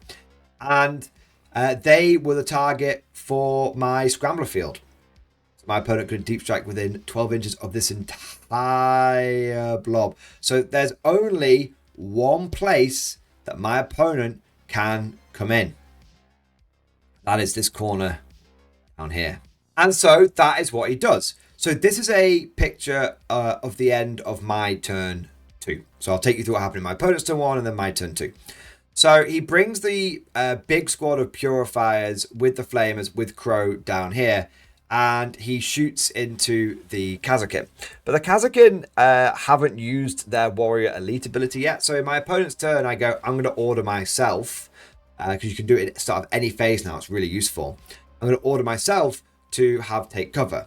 So even when I'm getting hit by the flamers, even when I'm getting hit by the weapons that ignore armor, ignore cover, I'm still typically on like a 4 up or a 5 up save against a lot of this stuff. So that was quite good. And then he also splits fire. So he splits his fire, which I think is a mistake. And so he puts the flamers into the Kazakin, and he puts the storm bolts into the Kazakin, and then he puts the purifying flame into the Krieg blob that had come behind, and he doesn't quite wipe out either one of them. Over here, of course, you know, I lose the Kriegers in the middle there. My opponent just shot them. There was a Dread Knight teleported down here, because obviously he can teleport turn 1 when I go first. So Dread Knight teleported down here, Dread Knight teleported down here, and they just were able to just mash the Kriegers fairly effectively. And then the Kazakin over here get shot at by the guys that can ignore line of sight, which is kind of cool. I think they get shot at by a number of things, actually. Yeah, they get shot at by a number of things. The end result is that there's like 2 or 3 of the Kazakin left, and I don't hold objective. My opponent managed to contest it, which is all he needs to do to deny it for me. So then it comes over to my turn 2, and I don't want to move with this blob here, because obviously then he can overwatch me. So what I do is I regrow multiple Krieg models, and I regrow onto the objective, because I'm still in like coherency here. This model here is within 2 inches of this model here. So I'm not like conga lining all the way off. I'm regrowing within my original like coherency. That's totally legit. And I had actually measured that. And this was the first time that I want to talk about the medics, because this is the first time that really it came up. Up until this point, the medics hadn't really done anything, apart from in that game versus the Tyranids, where they had been able to regrow against the Tyrannofexes. And there was like, I probably got about 10 guys back in that Tyranid game. The Dark Elder game, I never got to regrow anyone. And same in the Space Wolf game, because they just brutalized 20-man blobs very easily. In this game, I actually consistently regrew people. The Grey Knights just didn't quite have the volume. And so I probably got back between 20 and... easily got back 20, somewhere between 20 and 30 guardsmen. So I basically got a free blob. I kind of had pseudo reinforcements from all the medics, because there's so many of them. As for the rest of my turn, I don't do a huge amount of damage to my opponent, but I'm staging. So what I do is I do lots of, as you can see, I've sort of got some guys poking out here. I do as much firepower as I can into the Grey Knights down here, but they've got Armor of Contempt or something like that.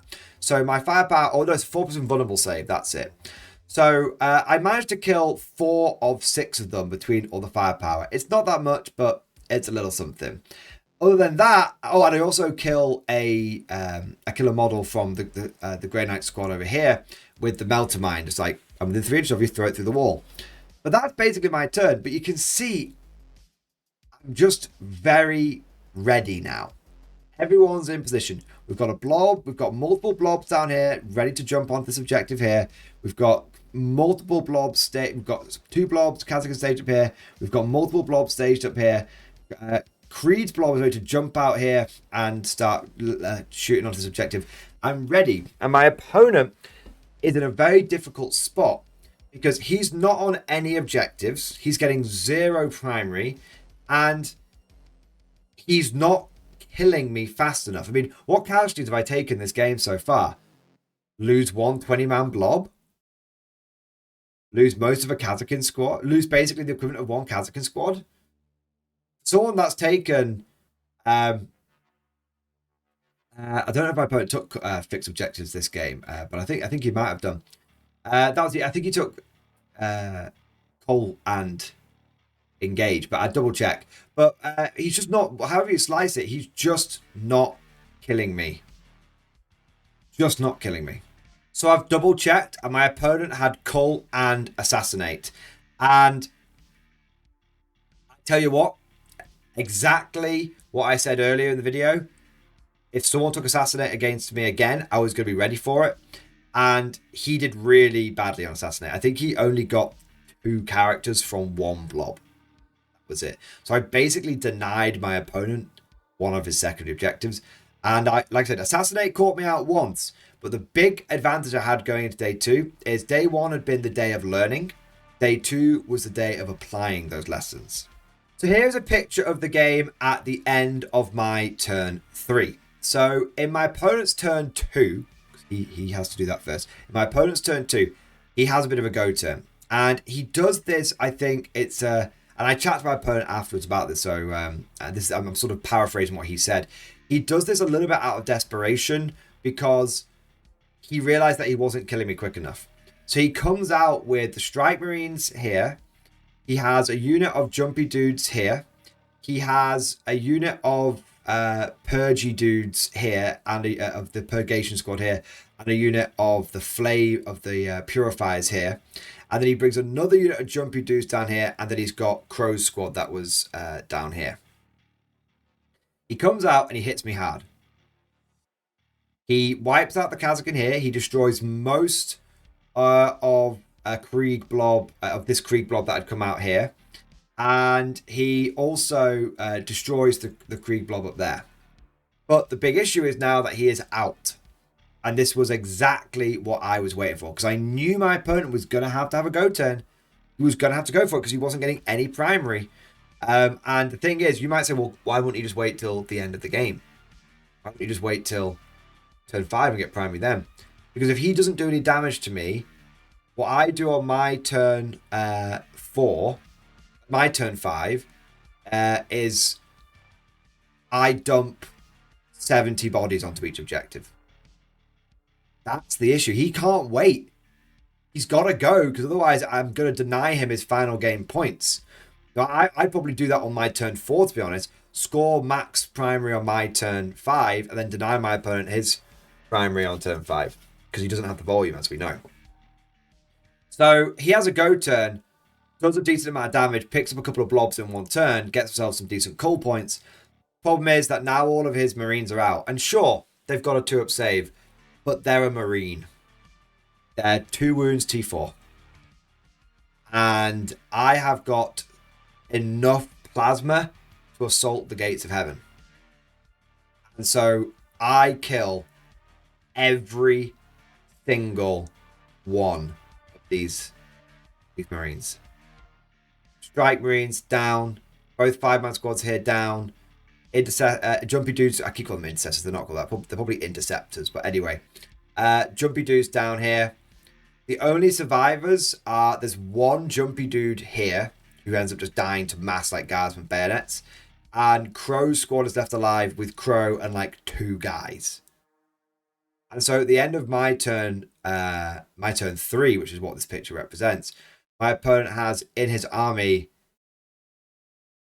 he's got more Sisters of Battle than he has Grey Knights left. Because he's got a 5-man squad sat on his own objective, and he's got a 5-man squad inside the, it's a 10-man squad split into 2, 5-man unit inside the Immolator. He's got that, 2 Dread Knights, and the Remnants of Crow's unit. That's basically it. So that really was the end of the game for, really, that was the turning point. That was the decisive moment, guard turn 3. You can see here, like, this Marine is he's just surrounded by so many bodies. There's just, all of the objectives are clear. My opponent just doesn't have the assets left over. he does have a really good go for it on turn, his turn 3. As you can see, this is where we end up at the end of his turn 3. But it's just not quite enough. And over the course of turn 4 and turn 5, I basically reduced the Grey Knights down to just this. And this is what they do on their final turn. They take every asset they have between their ability to teleport around, and they just bring it over. So at the end of the game, despite the fact that they went second, they only hold one objective. And every other objective has got 30 plus guardsmen on it. We've got oodles of guardsmen everywhere. And the final score ends up being 74 to 60. And it could have been a lot closer. My opponent had been able to get all 3 objectives. He could have maybe brought that back. But this was, I have to say, a bit of a personal moment of pride. Because everyone assumes if you go second, you just get loads of bonus prime at the end of the game. And what I show with this list is the power of Mass Guard OC. When you're playing against Mass Guard OC, if you don't have the volume, you can't assume you're going to bring this game back turn 5. Because I can dump enough objective control onto every objective so that you are very limited in your final turn scoring. And to give you an idea, my opponent only got 8 points. I think it was 8 points on Assassinate, and he got like 20 on Cull. But his primary was just bad. You know what I mean? His primary was very, very low the entire game. And I think a lot of it came from basically he was just guarding this objective the whole time. But you know what? My primary was pretty decent. And my secondaries were very good as well. My secondaries were actually, I only got 32 out of 40. So I actually was only a little bit ahead of my opponent on secondary. It was the fact that I had just primary game dominance that gave me the big lead in this one. And quick additional note, the reason I had that primary game dominance and the reason I was able to do so much damage in that turn 3 like I wanted to was because I started everything on the board. I told you guys at the beginning of the game it made a big difference. I was able to dominate on prime from the beginning. I was able to screen effectively from the beginning. I was able to absorb casualties more effectively from the beginning. I was able to take board control more effectively from the beginning. And I was just able to be better from the beginning.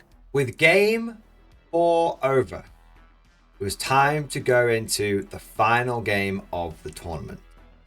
Round 5. And I thought I was going to have an easy time of it. Woohoo, baby. I was quickly disabused of that notion. Because I played into Slaanesh Demons. Slaanesh Demons are considered to be very good right now. And let me tell you, I agree with that assessment. These guys are insane. My opponent, Jack, in his list had 2 of the Keeper of Secrets, and then he had the one with the big spear representing Shalaxi. There were 3 units of Fiends, and there was a unit of the Corn Dogs, and a unit of the Plague Bearers, and then there were 2 units of Demonettes. One was led by a Mirror. The other one was led by, I don't know what the name of it was, but it's a big dude with an axe who's a puppet for a little dude on top. So big axe dude or puppet dude, that's what I'm going to call him going forward. Mission for round 5 was Scorched Earth with Crucible of Battle and Inspired Leadership. For deployment, I had everyone on the board, and I went for a similar tactic to last time where we had Main Street, and then this time we had more forces on the board, so we had a secondary front, a proper secondary front down on the right-hand side as well. My opponent had 2 of his big bitches over here, and then Shalaxi started more this side, and the Fiends were here, here, and here. He also had the Corn Dogs on this side, back here, and he had his Plague Bears stickying his home objective. We rolled off to see who would get the first turn, and the Guard seized the initiative. That's something I was actually really happy with, because even though it's good to get the sort of extra Scorch at the end of the game, you can sort of play very cagey with it at the end of the game if you go second, I knew that he was quite fast, and I wanted to kind of show what might have been the case if I'd gone first against the Space Wolves. And so I was glad that I got first turn because I'd get to sort of put some theories into action. And so when I got first turn, I went move. I got a big advance, and I had a unit of guardsmen go whee all the way across here. This is one blob stretched out pretty much to the max. I then had obviously second wave coming up behind, but 4-inch gap, so we can't overlap. And we've also got we've got blob after blob coming forward down here. Didn't have much in the way of shooting. I think there was some fiends that had started deployed here. I managed to, thanks to first rank fire, second rank fire on the Kazakin on this squad here, I was actually able to get a reasonable number of shots at the fiends, and I think I killed one and injured another one. In my opponent's turn 1, Shalaxi, who started here, moves on to the objective here, and then the corn dogs come down here and charge into these guardsmen. The corn dogs are able to kill a reasonable number of guardsmen, but they haven't quite got the volume or the AP to screw me over. So I lose about 10 guys, but there's still about 10 or so guardsmen left over. I don't think quite all of them could get into engagement range. My opponent didn't roll like a super high charge for them. And the other keeper secrets basically stage up here. This is what the board looked like at the end of my turn 2. And you could see hope and the life drain out of my opponent. Block of guardsmen after regrowing some onto the objective. Second wave of 20 guardsmen here. And more waves staged behind, ready to move forward and just repeat. My turn 2, I killed the corn dogs down here. And I think that's all that I did. Just took away that little asset. And my opponent rapid ingress is Demonettes here, led by a big puppet dude with axe. In my opponent's turn 2, he does go with the Keeper of Secrets, and he also goes with Shalaxi and the unit of Demonettes. They do, between all of that, destroy all of these guards. There were no survivors this time, but it did give me a measure of those Keeper Secrets, and I realized that one Keeper Secrets couldn't kill 20 guardsmen. If they want to clear a screen, these two have got to stick together and work together. That's very interesting because it means that I can keep them gummed up over here. And here we are at the end of guard turn 3. So next line has been deployed. Third wave has been sent forward. You can see these 3 dice here represent the break in the squad. We've got another unit down here, 4-inch gap. And we managed to destroy the Demonettes down here. No problem. And we get Shalaxi down to forwards. Almost killer. What saved her ass was my opponent, a bit like when I fought the big Norn emissary thing. My opponent made every single save versus metal guns. Every single one. It was very impressive. But if Shalaxi had gone down, I think that would have completely signaled the end of the game. As it was, by making those saves, my opponent was still in this thing, but he's just being screened out. And in terms of primary, he is only getting 1 primary a turn. Now, you only need to hold 2 to get max primary in Scorched Earth, but I out-OC him here, and I out-OC him here. And so he's only holding his home objective. So I'm getting double primary every turn. My opponent is only getting 1. That is giving me a lead. Unfortunately, this was the last picture that I took of the game. Definitely a little bit of round 5 fatigue going on. So I'll just take you through quickly what happened.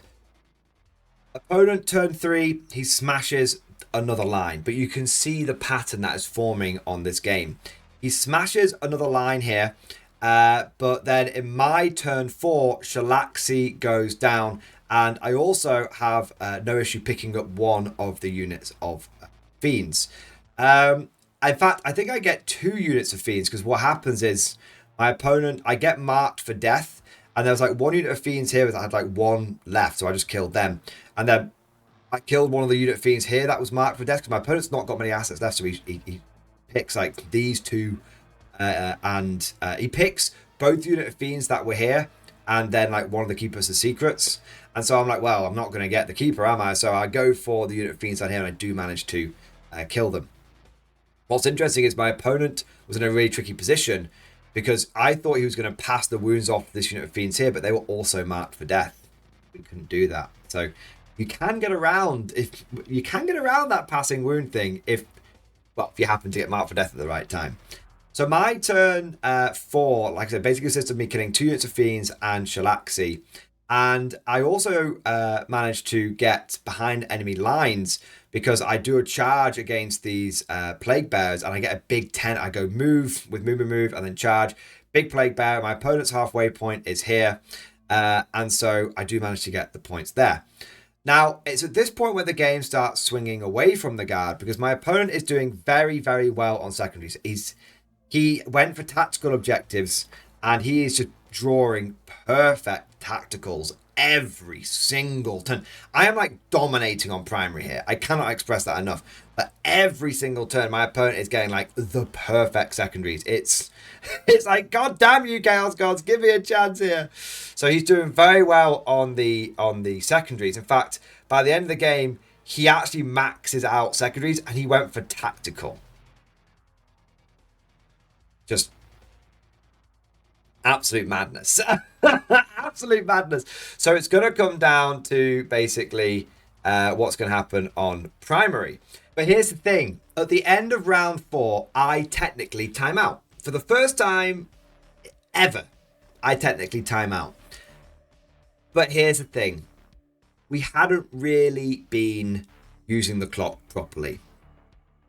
There'd been a couple of times when it had been flipped over to me and then we hadn't flipped it back. My opponent would pop it onto me, and then if I was making a decision around like a reactive move, and then I would forget to flip it back. And then there was I meant to make my opponent roll his saves, and he's got a lot of saves that he needs to roll. All those melter saves, all the time he's deciding whether he's using a CP reroll or anything. I've not basically put the clock onto him for that. We've not worried about it because the clock was really there just to make sure that no one's completely abusing the time. And when we get to when this basically happens, I've got like 30 seconds of the clock. I've got 30 seconds. My opponent's got like 15 minutes. And also, I haven't been making my opponent roll all of his dice. Like if he contacts a unit of Kriegers, I'm just going, don't worry, mate. After turn 1, I'm like, don't worry, mate. We'll just pick those up. So very graciously, and I want to do a big shout out to my opponent. My opponent goes, don't worry about the clock, mate. We said at the beginning of the game we weren't going to weaponize. It's just there to make sure we've been doing the time. No one's been using up all of the time, so you can not worry about the time going into turn 5. And I'm like, are you sure, mate? And he goes, yeah, it's not a problem at all. It's a really good game. So shout out to my opponent. So basically, what happens in my opponent's turn 4, he smashes another line of infantry. I'm now running low-ish on infantry. This is what the game looks like at the end of basically at the end of my opponent's turn 4. Sans these Kriegers. Again, we just said just pick all those up, they're dead. So what happens is my opponent basically is breaking through now because I don't really have what it takes to kill like his big monsters and whatnot. So I say, look, in my turn 5, I draw engage in all fronts and secure no man's land. So what I do is I can secure no man's land easily. These guys are going to move over to here, and that will get me engaged there, and it will get me engaged. I can move the Kazakin squad that's here back here from engage there, and I can move and advance one of my blobs easily over the halfway point here and get engaged there. So I'm going to get max engage, and my and I'm going to get secure no man's land, and then I'm going to burn this objective here. And my opponent goes, yeah, no problem. And so for my opponent, he's like, I'm going to be able to hold this objective at the end of turn 5, this objective, and I can burn this one, and that will get me 15 points on primary. And I'm like, yep, that's fair enough. And he goes, also, I'll have storm hostile objective and no prisoners for secondaries. I'm like, you'll easily we'll easily get that. I'm like, mate, you don't have to talk your turn out. Technically you've got like 15 minutes. So, well, no, we can talk it out. It's not going to affect any points. So, he can easily get no prisoners by killing this squad and the Kazakin squad there. So he gets 2 on like no prisoners, and then he kills his unit. He gets storm hostile. So that was the end of the game. We just rolled out a few key dice rolls, but that was basically that was it. And so we get to the end of the game, and the final score is 86 to the guard and 80 to the demons. So it was a guard victory. Yes, amazing. Very happy with that. I feel like it was a culmination of all of the lessons that I had learned with like the screening and everything coming together in one place. However, here's the twist. I recognized that I was only able to have a turn 5. Even if, you know, there was equal blame on both sides, the clock being pretty lax. You know, we were both very lax with the clock. I recognized that my opponent didn't need to give me that time. He could have been a hard ass. He could have been like, you timed out, you timed out. And so I say to my opponent, I say, you know what, mate, that was a fantastic game. I couldn't have had that win if you hadn't given me a couple of minutes. Why don't we call it a draw? And to make sure that we don't fuck anyone else over at this tournament, to make sure that, you know, we're not, jibbing someone out of maybe best in bracket, I'll bring my score down by 6 points and we'll call it an 80-80 draw. That way, we both have a great game. It feels right. That feels like the morally right thing to do. It doesn't affect us in any way. We're not on top table. We're not in contention to win, get any silverware or anything, and we're not fucking over everyone else at the tournament as well. We're not screwing anyone over because we both, to explain how best in bracket works, at UKTC there is awards for having like the person who got the highest score with 2 wins, and if you get 2 wins and a draw, you fall into that category of the bracket of 2 wins. So what this means is that if me and my opponent both, if we agree it's a draw, the right thing is we have to lower the score of me by 6 points, because if we up the score by 6 points, it might mean that one of us gets ahead and we end up winning best in bracket of someone who got 2 wins. That wouldn't have been fair. That wouldn't have been fair at all. You know, if I get it, that wouldn't have been fair because I've had a draw. And maybe if I'd had 3 wins, I would have, I wouldn't have been able to get best in bracket of 2 wins. Does that make sense?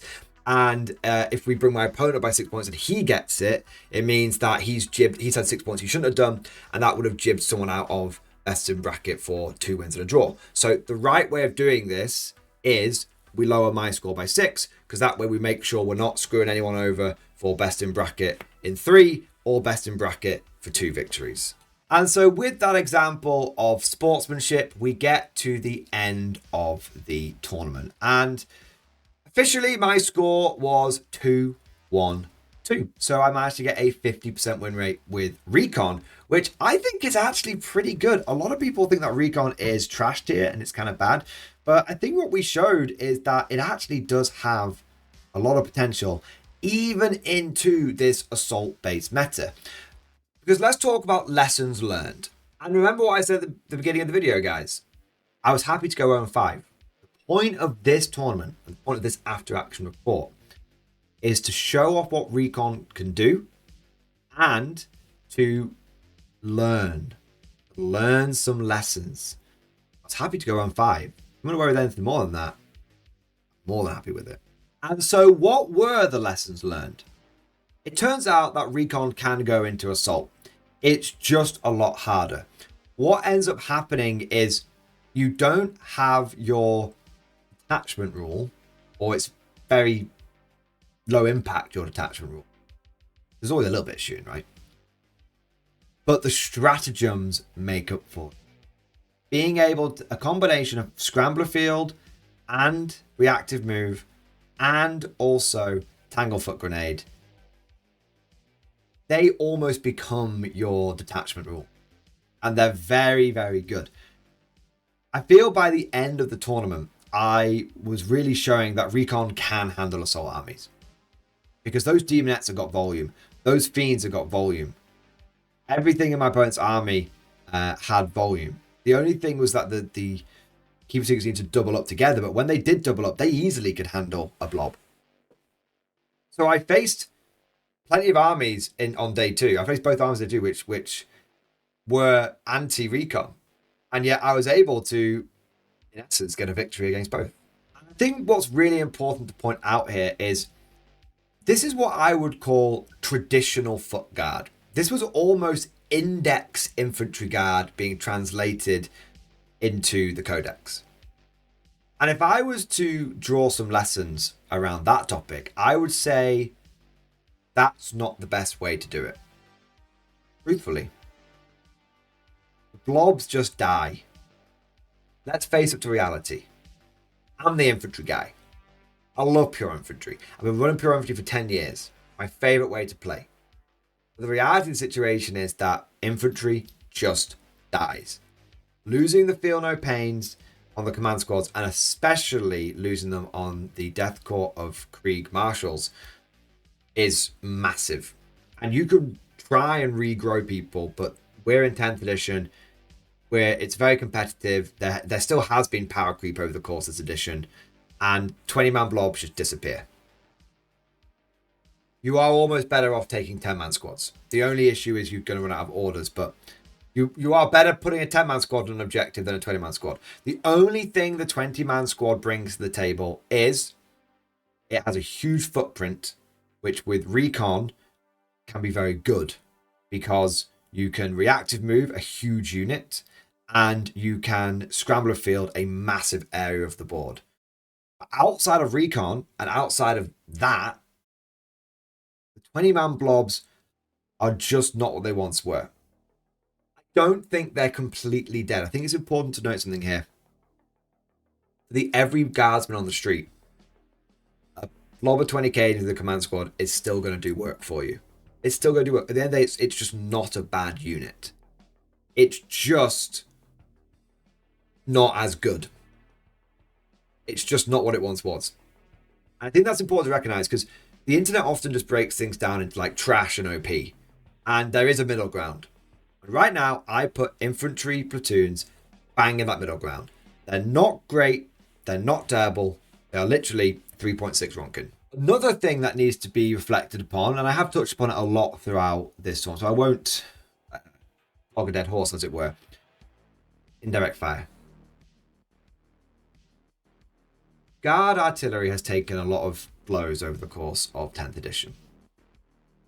It went from being able to hit on 2s, rolling 1s, which is probably a bit too powerful, to now it basically hits on 4s.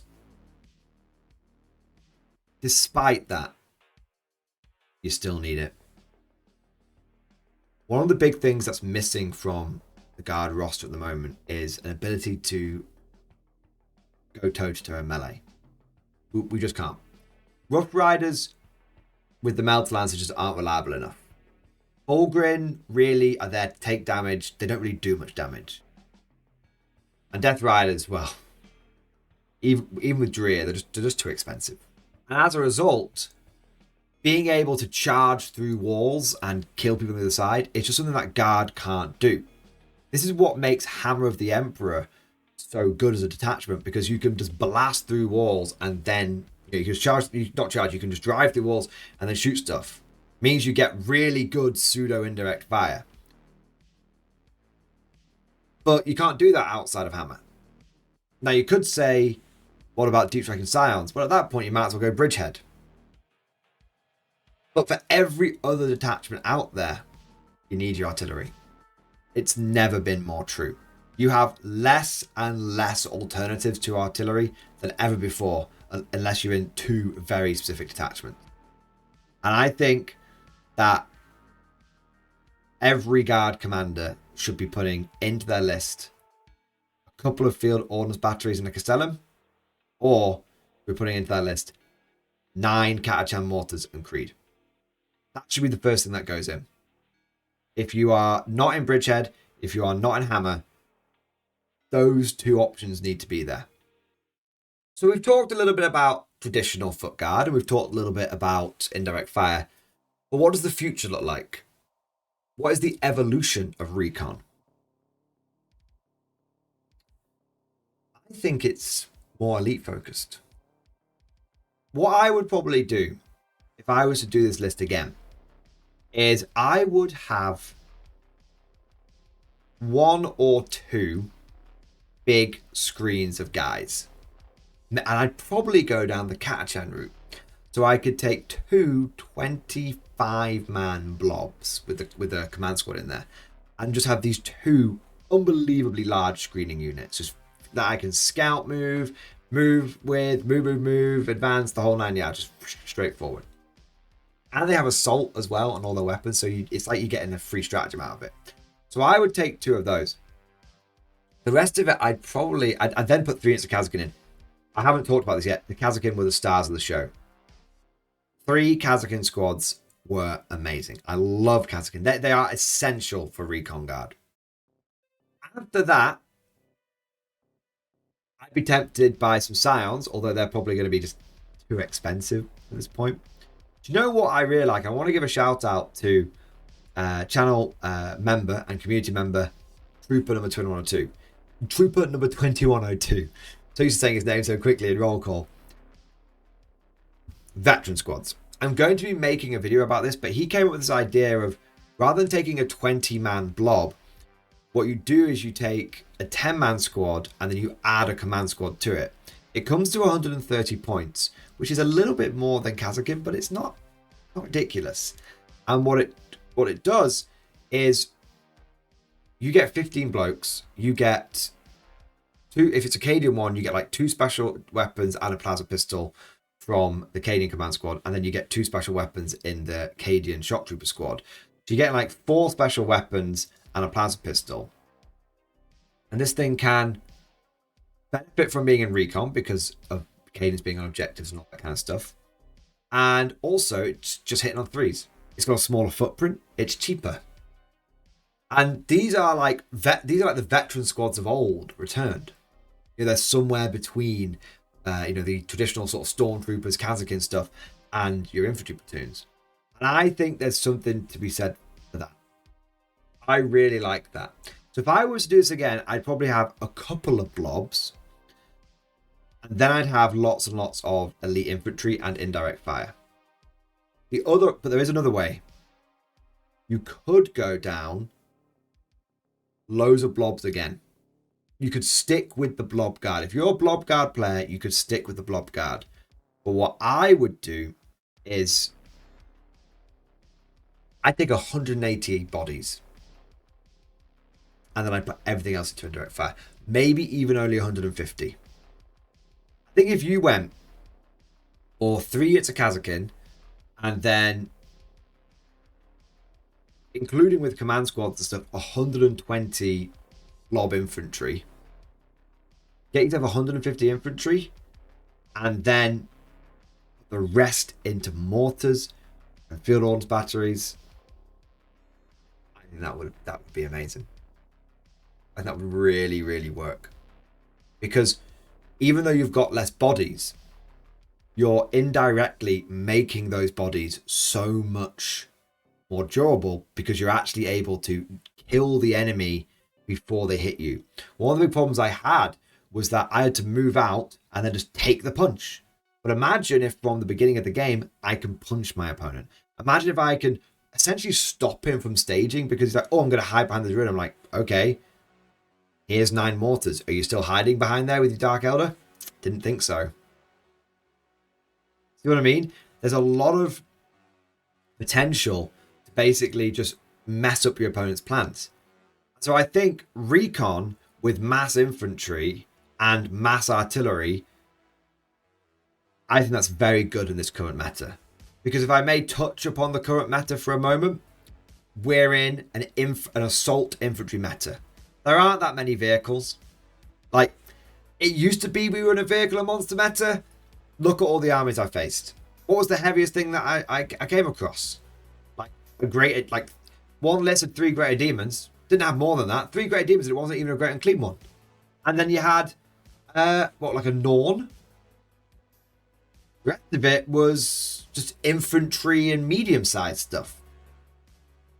So, having lots of this sort of lighter artillery, cheaper lighter artillery, plays perfectly into that. Perfectly. So that's what I would probably do. You still have some bad matchups. You still, you face custodians, you'd probably start crying a bit because they want to 2-up save against all your artillery. Sure. But I think it gives you overall better matchups.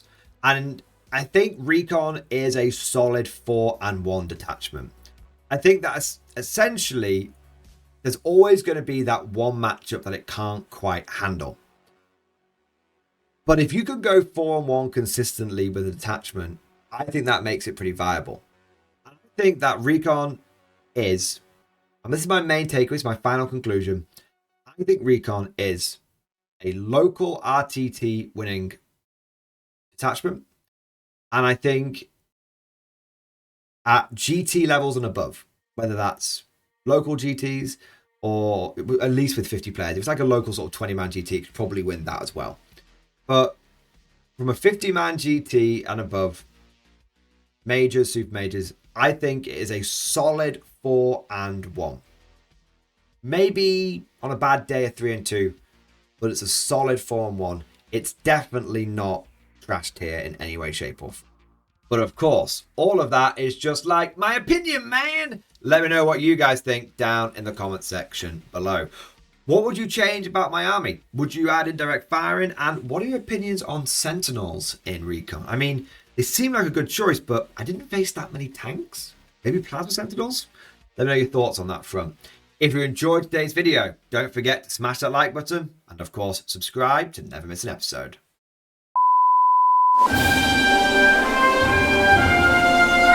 Would you like to know more? If so, then please consider becoming a channel member or patron. By supporting the channel, not only will you be doing your part, but you'll also be helping me create more content for your viewing pleasure and unlocking a whole host of perks. You get everything from a badge next to your name, custom emojis, but the big one is access to the Mordian Glory Discord server, an online community with almost 2,500 active members.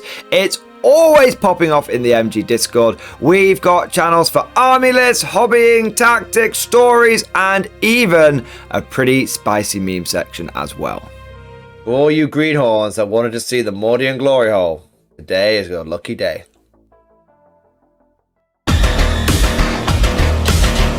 And joking aside, I do want to say a massive thank you to all of the current channel members and patrons. You guys are amazing, truly the lifeblood of the channel. I could not do Mordian Glory full time without the incredible and generous support of my members, so thank you guys so much. And last but certainly not least, I want to say a personal thank you to all of my top tier Patreons. These are the War Masters, the people who have truly gone above and beyond the call of duty.